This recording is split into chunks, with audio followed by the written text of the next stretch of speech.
Hello everyone, this is Serious Trivia. Welcome back to another episode of Theorycraft Thursday. For those of you who are joining us for the first time, Theorycraft Thursday is a weekly series for the upcoming collectible card game, Total War Elysium, where I'll be diving into certain gameplay or design topics. And this week, once again, we have no major patches in the game, so we'll be taking a look at another overview. And this time, the keyword that we're going to be focusing on is camouflage. So let's first take a look at all the camouflage cards that are in the game, starting with all the units or structures with the camouflage keyword. And this time we don't have that many. There are only 8 cards in the game, and they're all units that comes with the camouflage keyword. And they're the Voltigeurs, which cost 1, you have the Gurukas, which cost 2, and so forth. This is ranked by their supply cost. It only goes up to 4 cost. There's not that many late game units with camouflage. It's a very interesting mechanic where you come onto the field, you're as though you're not there, so everyone can see the card, but because it's camouflage, people can attack past the card. So if it's on the front line, and that's the only thing on the front line, enemy melee units can directly attack your back line as though that card is not actually on the field. And camouflage will stay with you until you attack with the card, therefore you can move it. So movement is allowed, and cards like Garuka with some movement bonus can stack that up before losing camouflage. So we can kind of see how this is used with all these cards and kind of how much value this keyword is given. So Voltigeurs at the front is a 1 cost 1/1, short range and camouflage. So my argument is the game treats camouflage as a cost neutral keyword, as in it doesn't give you any additional cost because you have camouflage. So 1/1 short range is a pretty fair price for 1, and regardless whether it has camouflage or not, it's given this price. Now obviously with camouflage there are pros and cons. Pro is that this unit is largely safe from any target abilities or target attacks.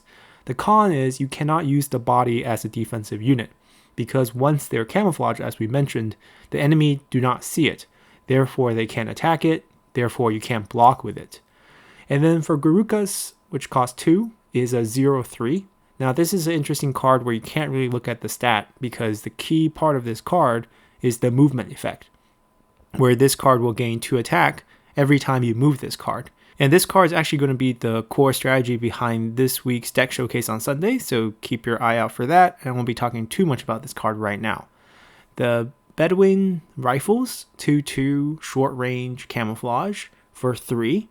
So here I would argue that you are getting a little bit of value as in from the camouflage itself, therefore there's a cost associated with it. It's not 2 cost 2/2 short range, it's 3 cost 2/2 short range with camouflage. And the benefit here is that you can guarantee this 2 damage, because if you have short range, you have camouflage, you come onto the field and you are hidden, therefore you can set him up to fire the next turn. There's no need to worry about getting attacked back on the turn you play it. You can play this on the front melee line because you can now shoot cavalry once you do that, and the enemy can't pick you off before the next turn since you do have camouflage. So that's one advantage of camouflage units. You're never going to see camouflage and fast on the same card, because that defeats the purpose of camouflage, because once you attack with fast, the camouflage is gone. So the camouflage kind of help you phase through the turn that you play where you can't be active, and that's kind of the purpose here with the Bedouin Rifles. Then looking at the Hashishim, it's 3 cost 4/2, fair price I would argue. Camouflage, heavy attack, low health, pretty good card because it kind of highlights the fact that you can stay hidden until the turn you can deal your 4 damage. So I would say this is a great card. And then Hidden Detachment for 4, camouflage cost 4. Once again, the cost is very fair. It's a very boring card, but with camouflage, you can guarantee this card to stay on the board until the turn you want to use it. Himalayan Horseman, you're paying the extra cost, 4 cost for 3/3, because it has flanking, it's a cavalry, and it has camouflage as well. So I would say that's fairly priced as well. Then we have the Ithacan Ambusher from the Trojan cards. It costs 4 for 2/3, so stats quite low. But the key part of this card is you're getting a heroic effect where you would deal 3 random damage to a random enemy unit or structure. And there is some restrictions here that you have to consider. So it's heroic, it means you have to play this on empty line, which is not a problem for this card, because even if you have to play this in the back line, you can safely move it up to the front the next turn, and the camouflage will still be there. So the card effectively will stay alive until you need to use it, so the 2-3 stats pretty safe. The heroic trigger of 3 damage randomly dealt to enemy unit or structure is pretty decent. If you think about it, you're paying 4 cost. Like, how much would you pay to deal 3 damage to an enemy unit or structure? I would argue you'll pay at least 2, if not 3. Because if we think about it, something like Calibrated Ordnance costs 3 for 3 damage plus 1 if planned, but you can pick your target. Here, if I'm telling you can pay 2 for 3 random damage, you would take it. The one bad thing about this is because you can't hit the enemy general, because it says units or structure. So the value is a little bit less, because if the enemy has nothing, or if you really want to hit their general, you can't really control that. You absolutely cannot hit the general, and the targets that you will hit will be completely random. So let's say you're paying 2 for that, then you're left with a 2 cost, 2-3. That's pretty fair, especially the heroic cost of triggering. So I think this is also pretty fairly valued. Then we have Rifleman. So here we have 2-2 for 4, but it's long range and camouflage. And on top of that, if the enemy moves on your turn, during your turn, at the end of turn, this will gain 1 attack. That's pretty good, especially if you run a movement deck. And there's a lot of movement deck options for the French Republic, so I would definitely think there's a way to make use of this. And the theory behind this card is pretty much the same. You play it down, you build it up, and you unleash the attack when you're ready, because enemies have very poor ways of dealing with camouflage cards. Now, of course, with over 300 cards now, I think maybe even close to 400 cards, we're not just going to have 8 with camouflage related keyword. There's actually 8 more cards that has some sort of camouflage relationship, whether it grants camouflage or has some interaction with camouflage cards. So let's also take a look at those, starting with Conceal and Rake, because these 2 cards are actually both cards that can grant a unit or ally with some sort of temporary camouflage effect. In the case of Conceal, you can even do it on enemy units or enemy structures or enemy generals. And the reason why you might want to use it on the enemy is to make them invisible so that you can attack past them to the back line, perhaps. Or in most other instances, you're probably using Conceal on your own general to kind of protect him from damage next turn, at least targeted damage. And in regards to Rake, it's quite interesting because after Rake is on the field, it will automatically grant camouflage to other allies you deploy until the end of following turn. So it kind of protects your allies that are summoned after Rake was played. Rake by itself is pretty fair value, 2-2 unit for 2 with this effect, so not bad. The bad thing about this effect is if you're trying to put bodies out in the front to defend, you can't do it once Rake is played, because everything you played will be automatically given camouflage, which means the enemy will be able to just bypass them, essentially. So that's one downfall of Rake. But overall, if you're trying to play a synergized camouflage deck, as in a lot of camouflage units, with some of the other bonuses we'll see from the Empire cards, this is definitely a must-have. Then going in the order of supply cost, we'll take a look at 2 event cards that target all camouflage units. In regards to Forest Fire, which costs 2, it will deal 2 damage to all camouflage enemies, and they will also lose their camouflage. This is pretty brutal. If you are running some sort of camouflage deck, most of your units have low health. 2 health is pretty much a standard norm, and this card will wipe all of them out. And not only that, even if you have more health, it will reveal them after being used, and they will lose their camouflage, which make them exposed to any sort of target ability that you are hoping to avoid.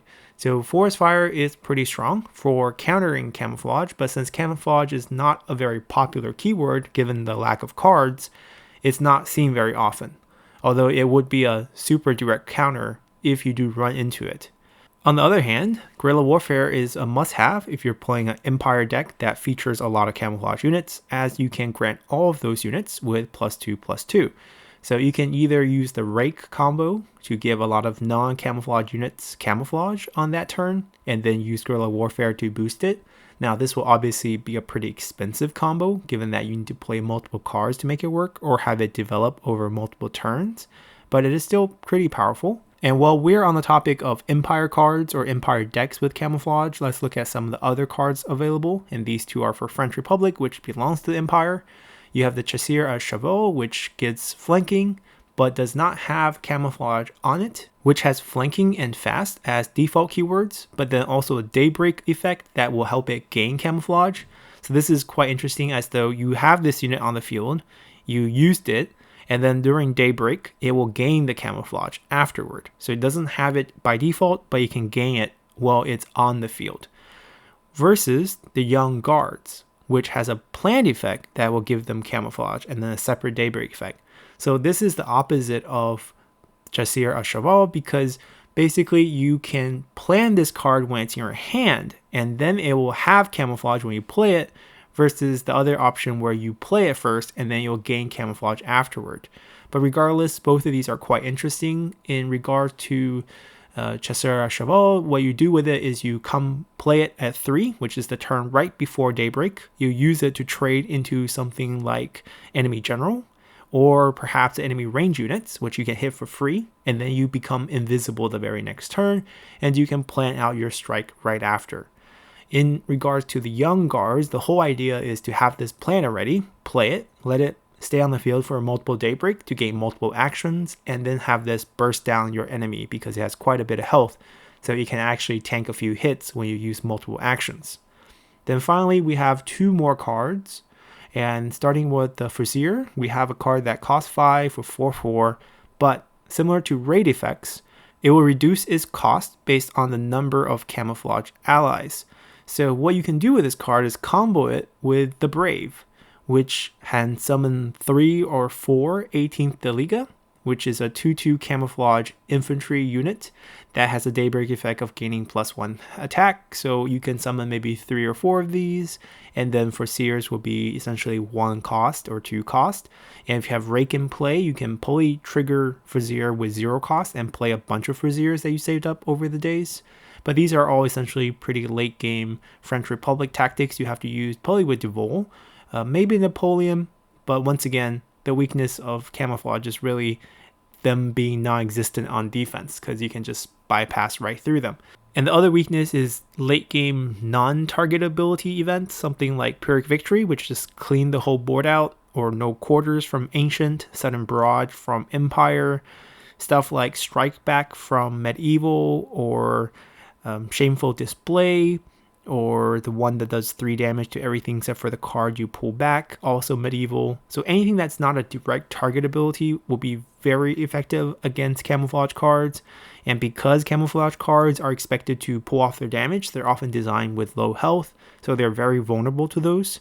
And that's some of the weaknesses. But aside from that, it's a pretty fun mechanic, especially giving your opponent the conceal. Making them camouflage so you can't reach their backline is often my favorite play. And that's going to do it for us. Only 16 cards that are related to the keyword of camouflage. And hopefully we'll get a big patch next week, because we are in the month of December and we're waiting for that major December patch update. So we have something to talk about as we'll get a new round of nerf and buffs. So until then, bye!